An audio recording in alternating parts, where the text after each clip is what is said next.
Здраво на сите и добре дојдовте на мојот канал. Во ова видео ќе зборувам за еден од најдобрите куси романи на сите времиња, или барем мене ми е еден од најомилените кратки романи, а тоа е Глувци и луѓе од Џон Стајнбек.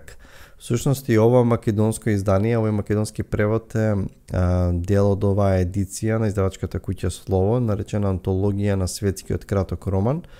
И тука во оваа едиција имам и други одлични кратки романи, веројатно едни од најдобрите во светската литература.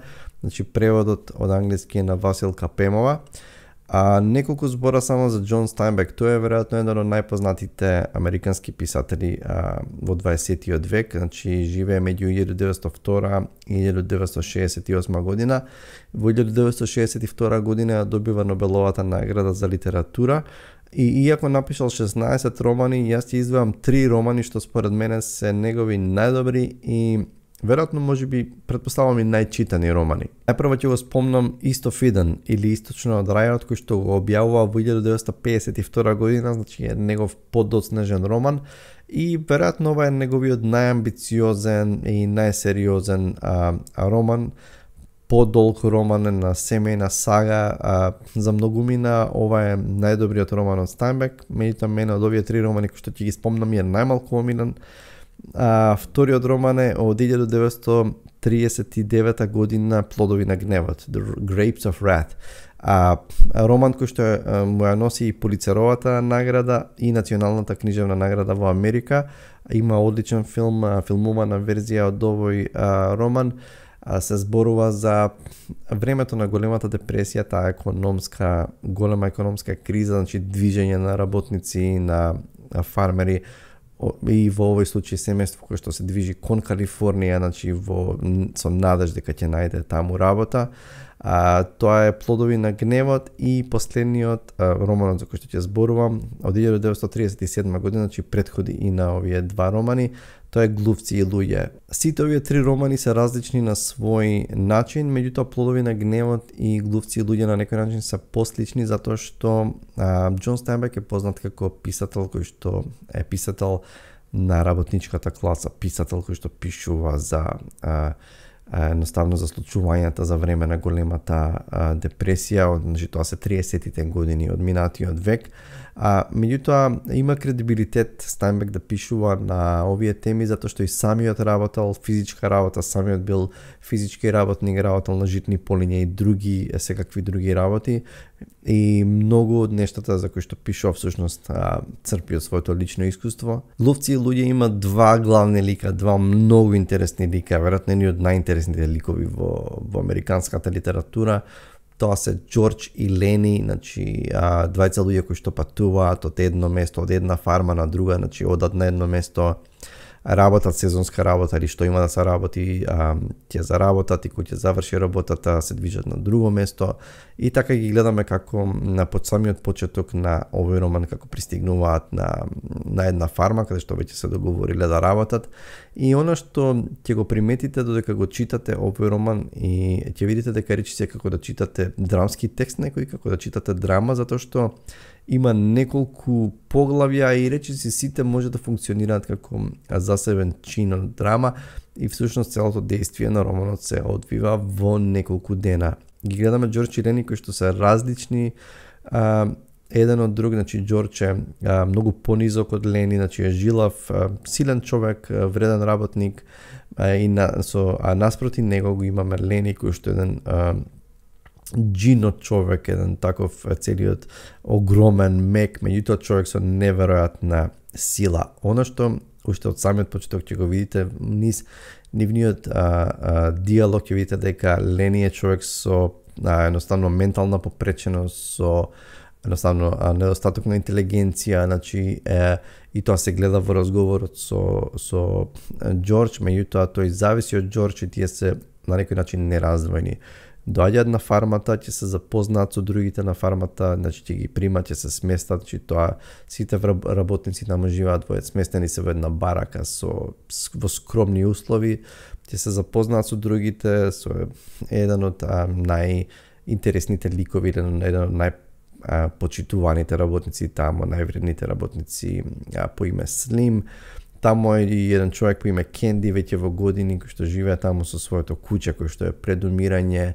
И еден од главните ликови, тоа е Керли, синот на газдата, целиот таков живчан, полн со енергија, низок, со виткана коса, кој што оди наоколу со ракавица на едната рака и спремен да се тепа, значи сака да боксува. И Тригер Мусе, има комплекс каде што Тригер Мусе поголеми луѓе од него, кои што предизвик му е да ги нокаутира и да ги избоксува и да ги победи во некаква борба. Уште еден од најинтересните ликови е неговата жена, со која што се земале само пред неколку недели, една млада девојка, значи тоа се млади луѓе која што оди низ фармата, се обидува да комуницира со другите, па флертува со вработените, па сите се плашат од него затоа што Керли е ултра љубоморан и спремен за неволја, за тепачка, да направи некаква белја. Значи во целиот тој склоп на услови, во целата таа динамика, и нема да го отварам до крај романот, значи само сакам да ви го поставам, да ви го дадам контекстот и да издвам кои се според мене главни теми кои што ги наоѓаме во ова дело. Значи ова што го гледаме преку овие ликови и животот на овие работници прикажан од Џон Стајнбек, всушност ќе видиме дека една главна тема е критика на американскиот сон, критика на постојаната потреба да се биде продуктивен, да се создава повеќе, да се работи повеќе и така натаму со некаква желба дека ќе се оствари тој американски сон.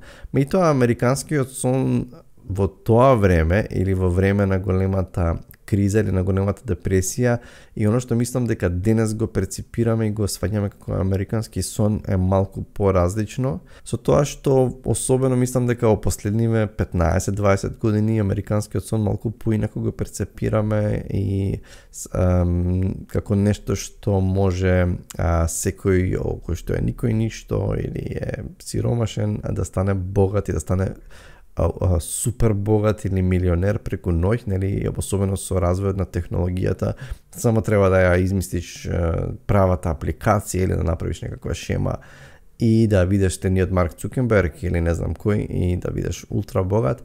Меѓутоа во тоа време американскиот сон за повеќето овие луѓе или општо сонот да преживеат е да едноставно имаат свое место, да имаат пристоен живот, уживаат во слободата, да уживаат во плодо, нели во она што ќе го заработат, она што ќе го сработат, што ќе го посадат, посеат и така натаму, значи да си имаат свое место и тоа е и сонот на Џорџ и Лени. Меѓутоа има во нивниот однос има едно нешто особено, е многу интересно кога Лени, кога е вознемирен или кога нели Џорџ ќе му каже да не зборува многу, значи тој комуницира, Лени зависи од него. И особено кога Лени е вознемирен затоа што Џорџ не му дозволува да зборува, затоа што е значи забележа дека нешто не е во ред со него, тој постојано ќе му каже Џорџ раскажувај ми како е ден и ние ќе имаме местенце и Џорџ по 100 пат трпеливо ќе почне да му раскажува да ќе си земеме едно местенце, па ќе имаме и двор, па ќе го оградиме, па ќе имаме животни, па ќе посадиме ова или она. И зајци ќе имаме, да, и зајци ќе имаме. И јас ќе ги ранам, да, ти ги раниш. И на него тоа на некој начин го смирува таа идеја, Лени. Меѓутоа интересно е што во една ситуација Кенди кој што е веќе стар, кој што веќе не може да придонесува, значи не може да биде продуктивен и неговото куќе кој што е веќе старо, кој што е символ на некој начин, и двајцата се символ на општество во кој што непродуктивноста веќе ако не си продуктивен ти веќе не си потребен на општеството и некога ќе ги слушне скришно како Џорџ му раскажува на Лени, него ќе го обземе таа желба, ќе биде опфатен од таа визија, од таа представа. И тој ќе рече, па може ли јас, па не ме бива за многу работи, веќе сум стар, меѓутоа, па можам да ви готвам, може ли и мене да ме земете, имам нешто заштедено. Значи и тој е обземен од таа желба да искуси делче од едноставно мало делче од рајот, ако може да се каже, тука на земјата. И во една ситуација кога другите ќе бидат заминати во градот, Лени ќе замине кај еден црнец кој што живее одвоено од другите по име Крукс и ќе почне да му раскажува и без да смее да зборува ќе му каже да, Џорџ ми кажа ние ќе имаме ќе имаме наше место и така натаму. И Крукс тука почнува да зборува и ќе ви дадам еден извадок, тој вели Луци, Крукс зборуваше со презир. Сум видел стотина мажи што доаѓаат преку патиштата у ранчовите со врзопи врз грбовите и истото проклето нешто во главите. Стотина доаѓаат, напуштаат работа и продолжуваат, а секој од нив има мало парче земја у главата. А ниеден проклетник не го добива, како рајот. Сите сакаат парче земја. Многу книги сум прочитал овде. Никој никогаш не иде у рајот и никој не добива земја. Тоа е све у нивните глави. Тука нели колоквијален јазик од тоа време, за тоа место, значи ова се случува во Калифорнија за време на големата депресија и тоа е тоа, значи сите копнеат по тоа парче на некој начин кој што на некој начин е нивниот рај тука на земјата. Меѓутоа за повеќето луѓе тоа е невозможно, тоа е илузија и всушност и тоа е критика на Стајнбек. А за Џорџ е невозможно затоа што колку и да работи постојано, работи за малку пари и не може да го оствари својот сон. Лени не може да го оствари својот сон затоа што едноставно ако не е со Џорџ, тој ќе биде во некаква институција и тој не може да преживее без него. За Кенди е невозможен сонот затоа што е веќе стар и тој не е продуктивен. За Крукс, затоа што Крукс е црнац и затоа што има уште едно ниво на одвоеност и подалеку е овој сон за него. За жената на Керли е исто така, затоа што дури таа да е прикажана како некаква си лесна промискуитетна жена, а сепак тоа го прави затоа што има ограниченост во својата улога, таа не може да е заглавена во тој ранч и се досадува, на некој начин е осудена да едноставно да екзистира тамо како жена на Керли без да може да одлучува за својот живот. Значи за сите овие ликови кои што се на некој начин лузери во тогашното општество и жртви на економскиот систем и на таа економска криза, тој сон е недостижен. Згора на тоа имаме чувството на изолираност и на осаменост кој што таа економска состојба го носи, значи едноставно растурање на традиционалните семејните вредности во смисла на тоа дека многу луѓе не може да основаат семејство или да почнат да живеат нормален живот затоа што се во потрага по преживување поради суровата социјална и економска состојба. И покрај тоа што Стајнбек ги користи овие ликови да даде една сериозна критика на тогашниот социјален момент, оно што има најголемо влијание, оно што најмногу ми се допаѓа во овој роман и што има најголем емоционален импакт врз мене односот меѓу Џорџ и Лени.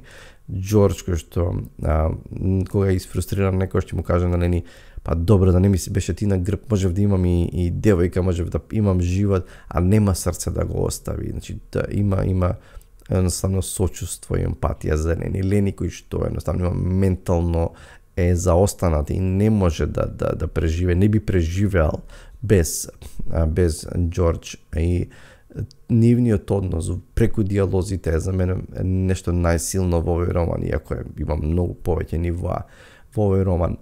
Значи, тоа е толку за глувци луѓе, пишете ми ако сте го прочитале и што ви се допадна или што не ви се допадна во романот или што друго сте прочитале од Стајнбек. Би ми значало ако притиснете лайк на видеото и subscribe на каналот.